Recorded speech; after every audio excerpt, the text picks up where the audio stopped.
Hey folks, I have the updates from DCI for this week, sponsored by Missing People of Wyoming. And 4 cases have been removed from DCI and 1 has been added. When a case is removed, we don't like to disclose names so that way those folks can keep their privacy during whatever time it is that they're going through. This is this week's update. Jeannie Serene Pine was last seen on March 7th, 2025 from Wind River Reservation. She was wearing a black hoodie and black sweats. She was last seen at 13 Farm Street. Jeannie is 15 years old, black hair, black eyes, 5'4" and 100 pounds, and is an American Indian. Please contact Wind River Reservation at 307-332-3112 or DCI at 307-777-7181. And as always, you can log on to DCI and report tips anonymously if you don't want to have your identity known. Next up on this week's updates is the Irene Gakwa case. And so if you haven't been following the podcast, the Irene Gakwa episode is my very first episode that I ever recorded. When I got the idea to start this podcast, that was actually one of the cases that broke during my time of putting episodes together. And so because it was timely and it was happening right then, I decided to release it as my first episode.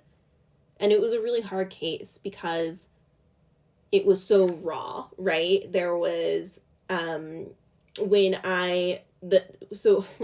start from the beginning. So Irene was last heard from in late February, and after some weird text messages and her family not being able to get her on FaceTime or video chat, they decided to do a welfare check. And it was then that they learned from Nathan Heitman, Irene Gakwa's live-in boyfriend or fiance, depending on what source that you follow, that she supposedly left in the middle of the night with 2 trash bags full of her things.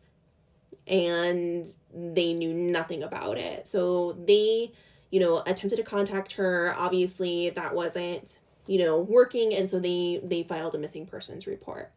During that time in the investigation, what they found out was actually Nathan Heitman went into her financials, drained her bank account, drained her savings account, maxed out her credit card, and subsequently actually deleted her Gmail. So he was charged with fraud and I think financial situations. I would have to go back and read the notes. And he was sentenced to 3 years in prison. Meanwhile, Irene has yet to be found. So he has served the minimum 3 years and is up for parole this month. And he was granted parole. He is the person of interest in Irene's disappearance. So it's not unprecedented to move forward in a homicide trial without a body, but it obviously makes things easier if you have a body and, a murder weapon and evidence. And so, but, I think the disappointing thing in all of this, in reading Jen Coker's article, is that she reached out to Kennedy Wynina, Irene's oldest brother, and asked if he even knew that Nathan was going to be up for parole and that there was going to be a hearing, and he said no. Apparently, Wyoming isn't very transparent with victims' families in regards to these proceedings. Other states, they allow families to come and testify and make victim impact statements or to discuss what potentially this person being released means to them. Wyoming didn't give them the chance, which is unfortunate. And maybe that's something that we should look into changing. Apparently, we don't know when Heitman is going to be released, but he has to take certain classes within prison to fulfill his parole requirements before he is released.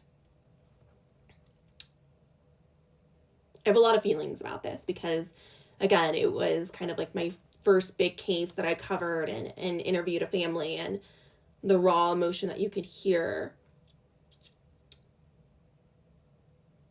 It's not fair that they didn't have a say in this.